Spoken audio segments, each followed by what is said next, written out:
This is the book of Isaiah, chapter 30, verse 1.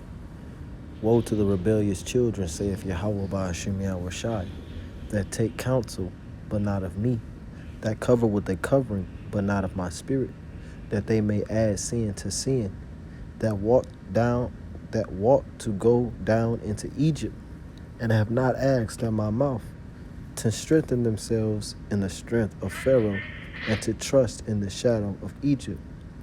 Therefore shall the strength of Pharaoh be your shame, and the trust in the shadow of Egypt your confusion.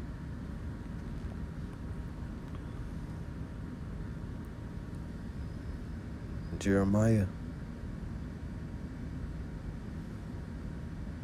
chapter 51 and verse 7.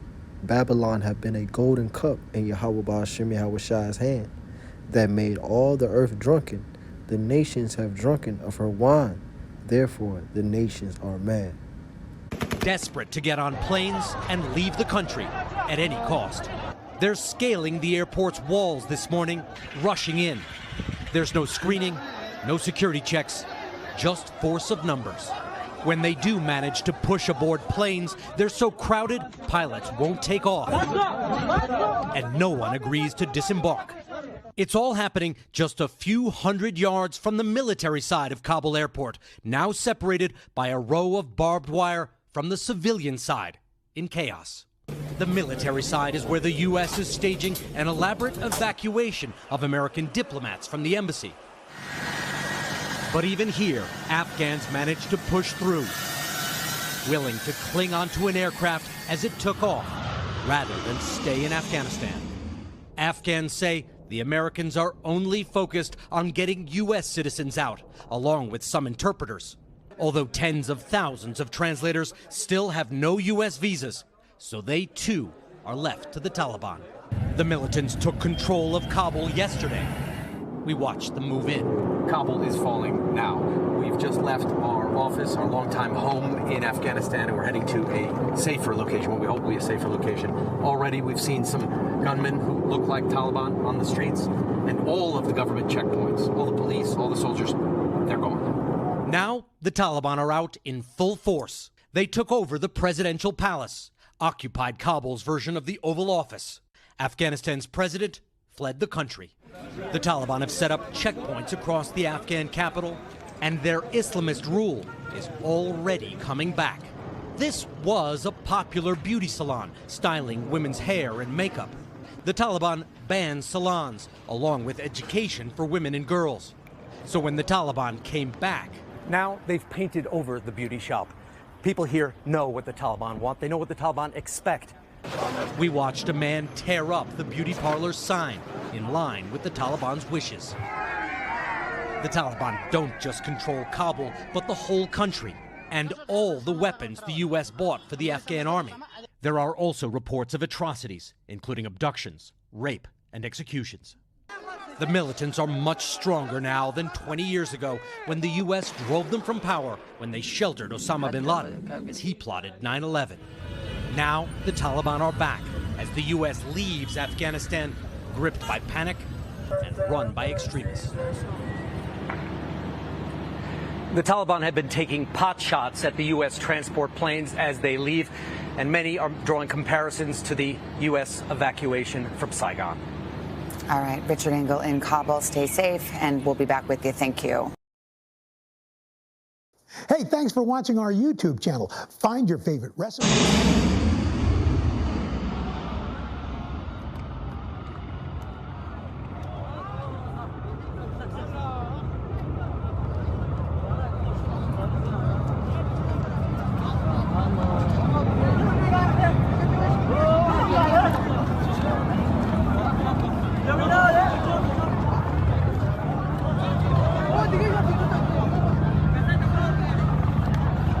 Allahu Akbar.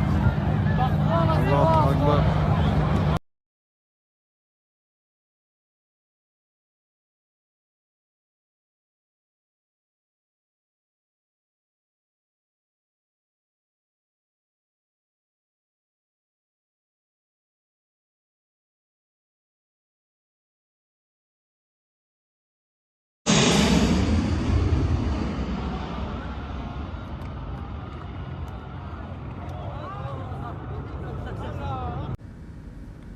I want to give all praise, honor, and glory unto Yahweh, Bahashem, Yahweh Shai, Bahashem, Ruach HaKodash.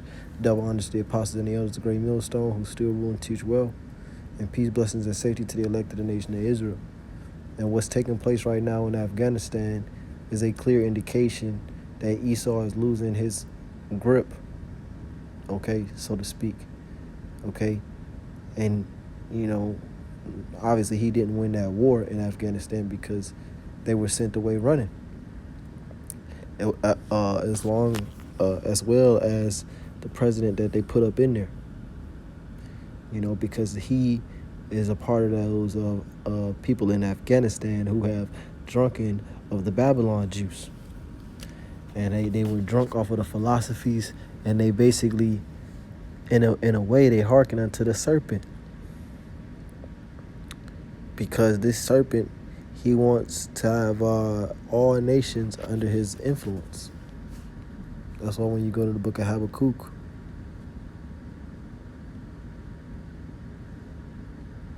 Habakkuk chapter 2 and verse 5, it says, "Yeah, also because he transgresseth by wine, he is a proud man, neither keepeth at home. He's always in everybody else's country." And these people, when Esau comes over there, they trust in Esau. They trust in Egypt. And now look at them. Their trust in the shadow of Egypt is their confusion. You know, they've been hoping on this man and following his ways, you know, and now some ancient men step up, you know, and take the shit back. And this friction is being caused by who? Esau, Edom, by wickedness, by his wine. Habakkuk 2 and 5, yeah, also because he transgresseth by wine. Okay? You see, those are his philosophies, his democracy, you know, and him coming out of the woodwork and changing something that has been a tradition or a heritage.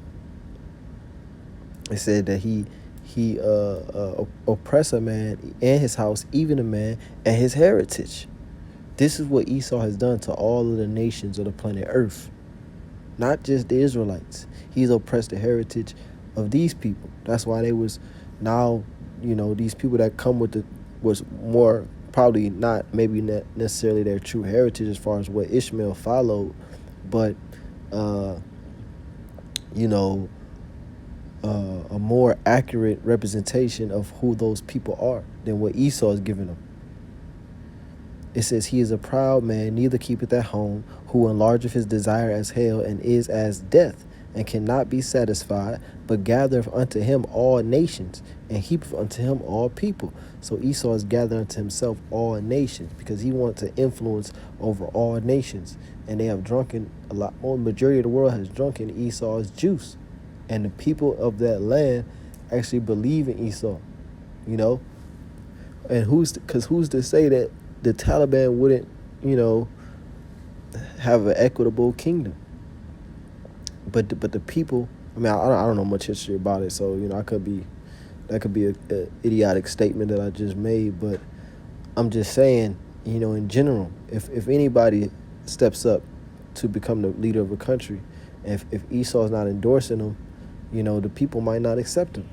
If he don't come with Esau's ways, the people will not accept him. And that's the juice.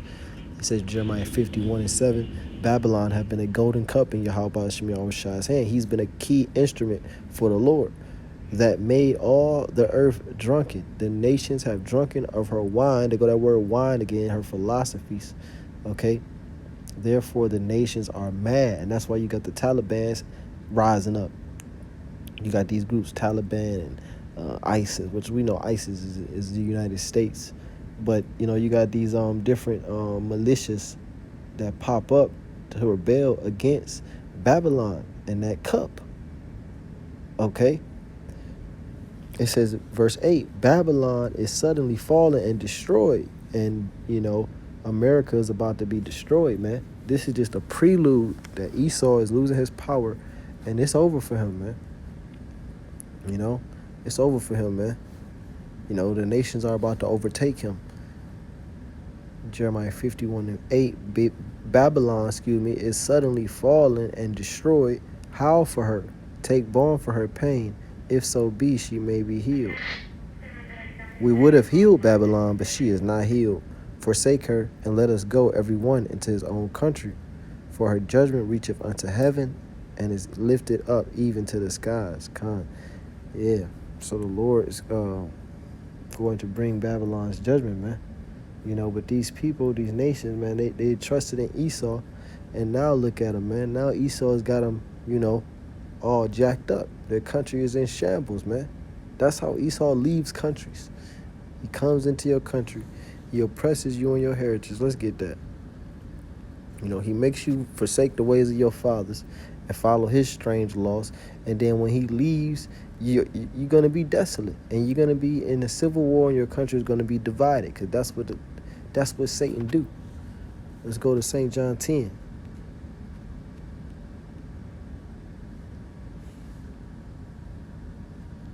St. John 10. And that's why the nations are going to be rejoicing, as I did the video. They're going to be rejoicing when Esau is taken down, because they are realizing it's being exposed and revealed. 2 Thessalonians 2. Okay? That man of sin be revealed. It's being revealed who that man of sin is. The nations are figuring it out. John 10:10. The thief cometh not, but for to steal and to kill and to destroy. I am come that they might have life, and that they might have it more abundantly. So this devil, man, he ain't came to do nothing but to steal, kill, and destroy. What is he stealing? It could be a number of things. Your land, your woman, your culture, your history, your car, your freedom, your credibility, your identity. Micah 2:2. And they covet fields and take them by violence. You start at verse 1, unless you know it's talking about these wicked elites who have the power over laws and legislations. And they covet fields and take them by violence, and houses and take them away. So they oppress a man and his house, even a man and his heritage. So you oppress these nations as well, all the way down to their heritage. Let's get the book of Isaiah.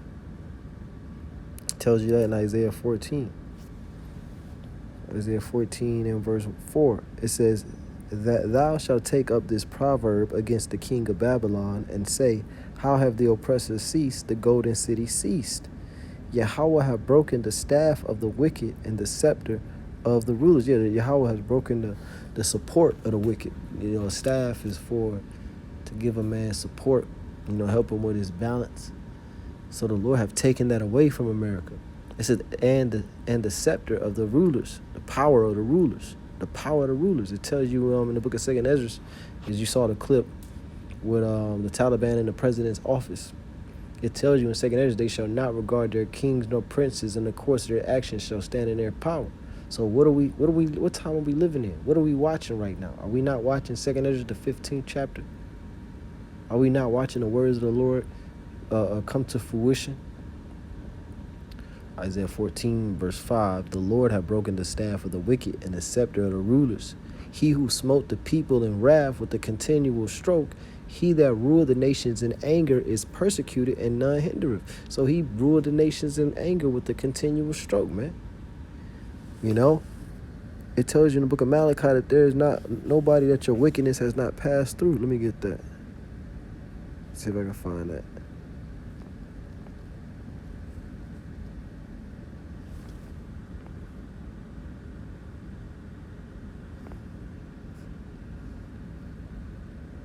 Bear with me.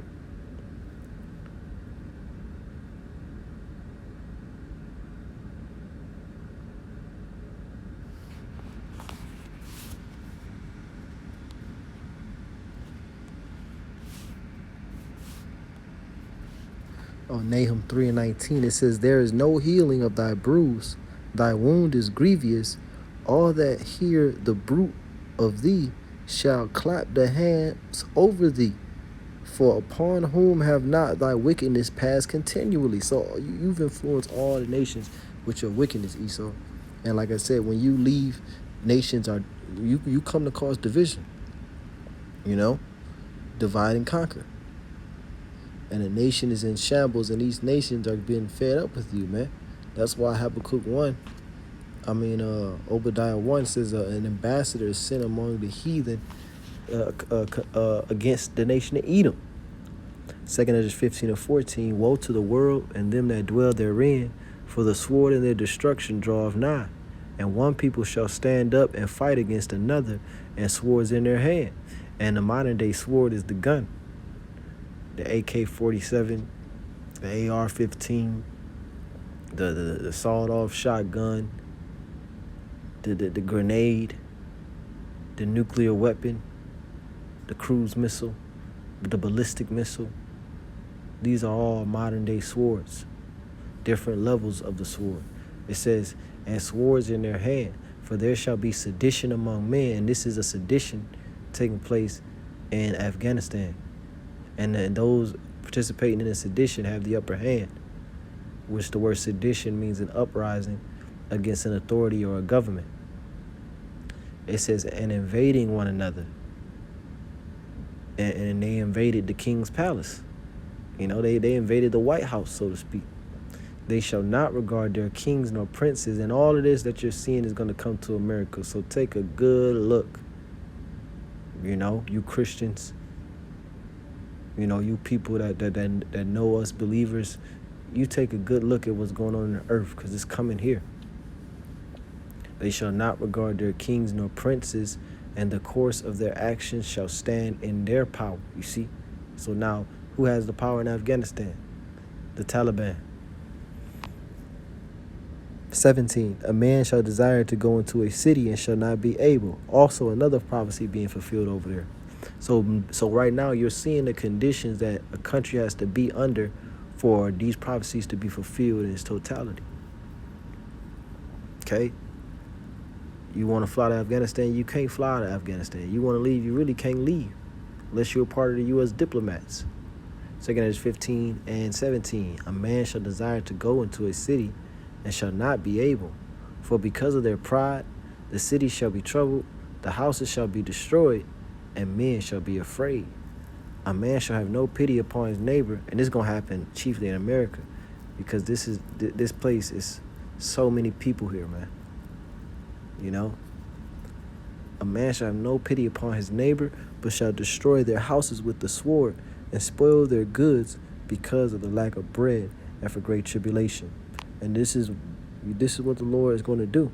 This is a part of the Lord shaking the planet Earth. He said he would shake the heavens. And this is what's taking place. So we're watching and we're praying. Because World War III is on the horizon, which means that microchip is on the horizon. Anyway, with that, I'm gonna say shalom.